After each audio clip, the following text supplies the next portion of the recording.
Ever feel like the sheer weight of the world just uh, follows you right through your front door? Like the stress of the day just kind of sticks, even when you're home. Oh, absolutely. We've all been there. That constant pressure, it's exhausting.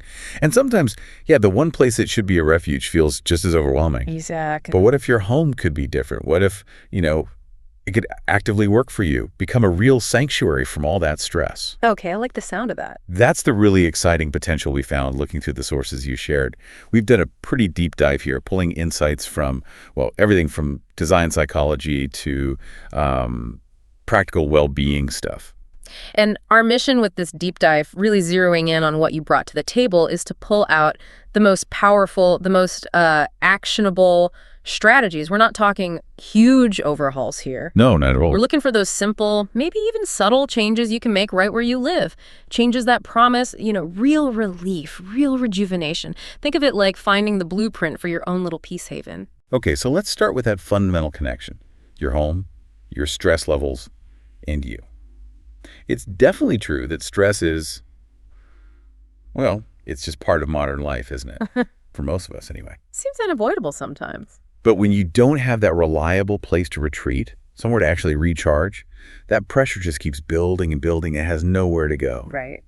The material we looked at makes a really strong case that our home is like way more than just four walls and a roof. It's this incredibly important base, a space that's shaped by our experiences, holds meaning for us, and crucially, it shapes us back. Exactly. And because our home is so tied up with who we are, our daily lives, the environment inside it has this huge impact on what the sources call subjective well-being. Which is basically just how happy and satisfied you feel overall. Pretty much, yeah. And if your home feels chaotic or draining or stressful, it's really hard to feel genuinely well. It drags you down. But making it peaceful isn't always straightforward. Your sources were quite upfront about the barriers people run into. Definitely.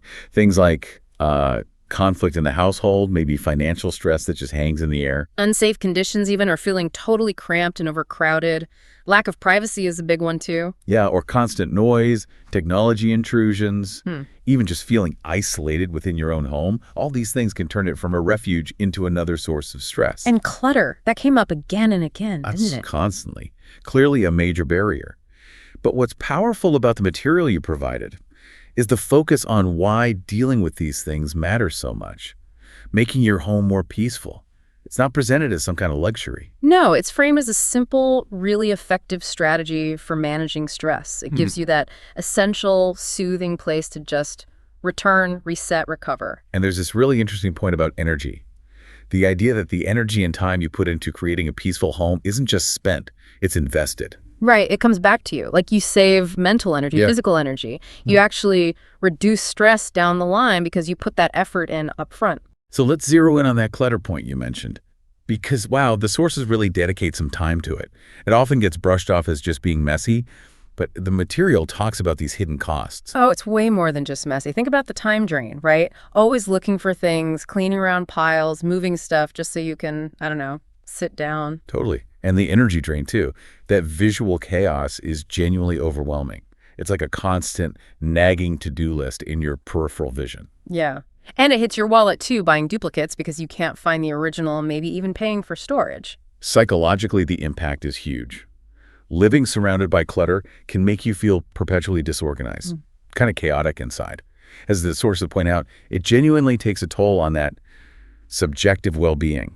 We mentioned that overall feeling of happiness. The environment isn't passive. It's actively shaping how you feel. And did you see that acronym CAS? Can't have anyone over syndrome. Yes. That really landed for me. If you feel stressed or embarrassed about your place, you're just less likely to invite people in, aren't you? Which is a real problem because that social connection, that support network, it's a vital buffer against stress. So clutter isn't just about tidiness. It can actually erode your social support without you even realizing it. Okay, here's where it got really interesting for me, that deep link the sources drew between the physical clutter outside and the mental clutter inside. Right, the idea that less physical stuff automatically means less for your brain to process. Fewer decisions, fewer distractions vying for your attention. They used that simple wardrobe analogy, didn't they? Declutter your closet by half. You've just cut out half the daily decisions about what to wear. It seems small, but it adds up. And that connects to a broader point in the material about consumerism, about materialism. Studies they mentioned show this clear link between prioritizing things and having lower personal well-being, often higher stress. It's like a cycle. We chase stuff, the stuff needs managing, and managing it becomes stressful. Exactly. Decluttering is presented as a way to kind of step off that treadmill. So looking at it that way, decluttering is so much more than just cleaning. It's about freeing up actual time. Less maintenance, less cleaning, and maybe more importantly, freeing up that precious mental bandwidth that was tied up managing all the stuff. Okay, so moving beyond the visual impact of clutter, let's shift to another really powerful sensory input: color psychology. Your sources spent quite a bit of time on this. Makes sense. Color isn't just decoration, is it? It genuinely evokes emotions, changes the whole mood of a room. Totally. We have these innate reactions. And the key insight from the material is about being intentional, choosing colors based on the specific atmosphere you want to create in that space. So not just picking something trendy, but thinking about the feeling. Exactly. Yeah. Like pink, for instance. It's discussed not just as pretty, but as evoking nurture, love, comfort. Recommended for bedrooms for its calming vibe, but can be energized for living spaces with patterns. And blue, that's classic for calm, right? It is. The deep build blues are linked to confidence, trust, even success, may be good for a home office. But the lighter shades, pure tranquility, perfect for bedrooms, bathrooms, places you want to unwind. What about black? Seems intense. It can be, but used thoughtfully, it adds sleek sophistication, especially as an accent. More broadly, it brings drama, power, mystery. Works well in modern or industrial styles, apparently. Timeless, if you do it right. Purple feels kind of luxurious. Yeah, the sources link it to depth, creativity, fantasy, mobility, regal charm. Suggested for dressing rooms or entrance halls for impact. Versatile, too, can feel feminine or masculine depending on the shade. Yellow just feels happy, doesn't it? Absolutely. Joy, optimism, energy, great for kids' rooms or anywhere you want that vibrant lift. Goldy shades are good for darker areas, makes them feel lighter, more spacious, or just use it in statement pieces. Green feels intuitive for calm, connection to nature. Exactly. Balance, growth, restoration. It's the most direct link to nature indoors. Recommended for kitchens, home studies, maybe that growth aspect, helps with focus. And yeah, that traditional link to money for business spaces too. So many shades: emerald, olive, lime. Gray is everywhere these days. What's the psychology there? Security, intelligence, solidity, but also calm, composure. It's very versatile. Depends how you use it. It can be soft and delicate or strong and confident. And red. That feels like the opposite of calm. It is. Described as inherently dramatic, rousing, passion, excitement, energy, action. Good for home offices or creative spaces where you want that stimulation. Apparently helps productivity. Think tomato, crimson, burgundy. Lots of intensity options. Okay, last one, brown. Seems grounding. Very much so. Comfort, relaxation, structure, support, stability. It's described as inviting, cozy, bringing feelings of companionship. Great for kitchens, living rooms. Pairs naturally with wood and stone, reinforcing that earthy feel. Wow. Okay, so choosing colors is like curating the emotional vibe of your house. Powerful stuff. Definitely. But sight is just one sense. Let's talk about smell specifically. Aromatherapy. Right, using scents to influence how we feel. Exactly. Aromatherapy, as the sources define it, uses natural plant extracts, usually essential oils, to promote well-being. Physical, mental, emotional. The core idea is that our sense of smell is incredibly potent, directly affecting body and mind. And for our goal here, creating a peaceful home, the benefits mentioned seem spot on. Promoting relaxation, reducing stress and anxiety, lifting mood, even helping with sleep. Yeah, and the material gives really practical, easy ways to use it at home. The most direct is just using essential oils themselves. Lavender, peppermint, lemon, eucalyptus were specifically suggested as good ones to start with. And a diffuser is a good way to spread the scent, right? Yep, easy way to get consistent scent. Or even simpler, a DIY air freshener. Just mix essential oil with water in a spray bottle. Quick fix. Scented candles are popular too. They are, but the source is at a good point. Look for ones made with natural stuff like soy or beeswax, and ideally scented with actual essential oils, not synthetic perfumes. Good tip. What about just keeping things smelling fresh generally? They mention natural odor absorbers, certain plants, baking soda, activated charcoal. Also, just using natural cleaning products like vinegar or baking soda mixes. Smells cleaner, and it's better for your indoor air quality than harsh chemicals. Makes sense. And basic ventilation too, right? Opening windows. Crucial. Stale air just feels heavy. So aromatherapy is presented as this kind of passive but really effective way to layer calm into your home environment. Okay, so we've hit sight with color, smell with aromatherapy. What about sound? Another key sense. Absolutely. Your sources discuss the impact of sound. They suggest incorporating calming sounds, maybe soft music, recordings of nature like ocean waves or rain. Or white noise machines to block out other stuff. Exactly, to mask those jarring external noises. The key thing seems to be intention and volume.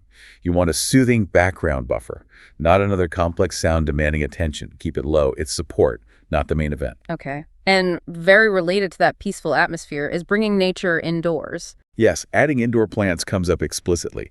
It reinforces that connection to balance, growth, restoration we talked about with the color green. And there was research mentioned too, wasn't there, about interacting with plants reducing stress. Yeah, suggesting it can lower both physiological and psychological stress. They specifically mentioned lower diastolic blood pressure just from being near plants. It seems clear nature indoors helps calm us down. So more than just looking nice. Definitely. And building on that, using other natural elements, wood, bamboo, stone in your decor, maybe fresh flowers, adds to that grounded, earthy, calming vibe. This connects really strongly to creating a Zen space. Which focuses on? Minimalism, neutral colors, those plants again, and soft, diffused lighting. Very calm, very uncluttered. That leads nicely into comfort, doesn't it? The sources talked about that Danish concept, hygge. Hygge. Pronounced hygge. Yeah, it's less about a specific look and more about a feeling. Warmth, contentment, well-being through simple pleasures, connection, often involving those natural elements. So how does that translate into home stuff? Really practical ways. Embracing soft textures, think cozy blankets, plush cushions, soft rugs, things that just invite you to relax and sink in. Creating a little relaxation nook, maybe? Like a comfy chair, good lamp, soft throw. Quintessential hygge. And soft, warm lighting is huge. Yeah. Lamps, candles, much more soothing than harsh overheads. It's all about ambience. Natural elements again, simple personal decor, things that mean something to you. Exactly. And a neutral color palette often helps. Soft whites, creams, gentle grays, creates that serene backdrop. Focusing on comfortable seating, lots of cushions, using fabrics like velvet or cotton or linen for warmth and texture. It's a multi-sensory comfort thing. They even mentioned a water feature, like a small indoor fountain. Yeah, for that gentle, calming sound of flowing water. Another layer of tranquility. Okay, so we've covered a lot of the sensory stuff, but what about the underlying structure? Routines, mindset, the sources touched on that too. Feng Shui came up. Right, the ancient Chinese art of arrangement. The idea is that the energy, the qi in your space is affected by physical things. So taming clutter, keeping pathways clear, having houseplants, even clean windows. These things help the energy flow better. That's the principle. Offering long-term benefits to the feeling of peace once you incorporate them. And creating dedicated spaces for stress relief, like a reading nook or a meditation spot. Strongly recommended. A cozy reading nook, comfy chair, soft light, maybe tucked away a bit, or a Zen meditation space, minimalist, neutral, uncluttered, soft lighting. Having that spot ready makes it easier to actually do the relaxing thing, right? Yeah. Acts as a reminder. Exactly. A physical cue and a facilitator. Makes the habit easier to stick to. The sources also briefly mentioned optimizing furniture arrangement for comfort and flow, just making the space feel easy to move through. What about routines within the home? Establishing a consistent relaxation routine is highlighted. Setting aside time for mindfulness, deep breathing, meditation, yoga, journaling, whatever works for you. It weaves structure and serenity into daily life at home. Temperature came up too, surprisingly. Yeah, maintaining a comfortable temperature, ideally 60-67 Fahrenheit, they suggested can actually improve mood and make unwinding easier. The thermostats, fans, AC, whatever, keeps it comfy. And privacy. How do you get privacy without feeling cut off? Smart furniture arrangement, using plants as natural screens, curtains, decorative screens, but still letting in natural light so it doesn't feel isolating. Oh. It's a balance. What about when things are just busy, high energy in the house, kids running around, lots going on? Good question. Strategies mentioned include setting boundaries around quiet times or spaces, deliberately using soft lighting or soothing scents, even if it's chaos, maybe taking a few deep breaths yourself. Having designated quiet corners or calm zones gives people little retreats. This kind of brings us back to the clutter and mindset link, doesn't it? That behavioral activation idea. Exactly, connecting organizing and decluttering to the therapeutic concept that taking small, achievable actions, tidying one shelf, making the bed, can directly boost your mood and give you a sense of control. Which is huge for stress management. Absolutely. They even brought in the wise mind concept from DBT for deciding about possessions, balancing the rational need for an item with your emotional attachment. It shows how even small physical actions in your home can kickstart positive mental shifts. So when you pull all these threads together, the clutter, the color, scent, sound, nature, comfort, routines, mindset, creating that peaceful home sanctuary, it's really personal, isn't it? That's the core message, really. It's not about following some rigid design rules or making it look like a magazine. It's about intentionally designing a space that makes you feel genuinely comfortable, secure, happy. Yeah, like finding what truly resonates with you. Maybe think about places outside your home where you naturally feel relaxed. Mm-hmm. A park bench, a quiet library corner, a friend's cozy living room. What elements are there? Can you bring some of that feeling home? The big takeaway from all this material seems to be that these simple changes, done intentionally and personally, can make a massive difference. They can really transform your home. From just being a place you live into a dynamic sanctuary that actively supports your well-being. Your home isn't static. You have the power to shape it into a real refuge from the world outside. So as you're reflecting on everything we've talked about today, the clutter, the colors, the scents and sounds, nature, hygge, routine, maybe just pick one small corner of your home or one single simple change we discussed. Yeah, maybe it's finally getting that plant you wanted or trying a calming essential oil or just deciding to let go of one single item that's adding to the clutter. Take that one small step and then just notice. Reflect on how that tiny action might start to shift the energy in that space and maybe, just maybe, begin to deepen the peace within you.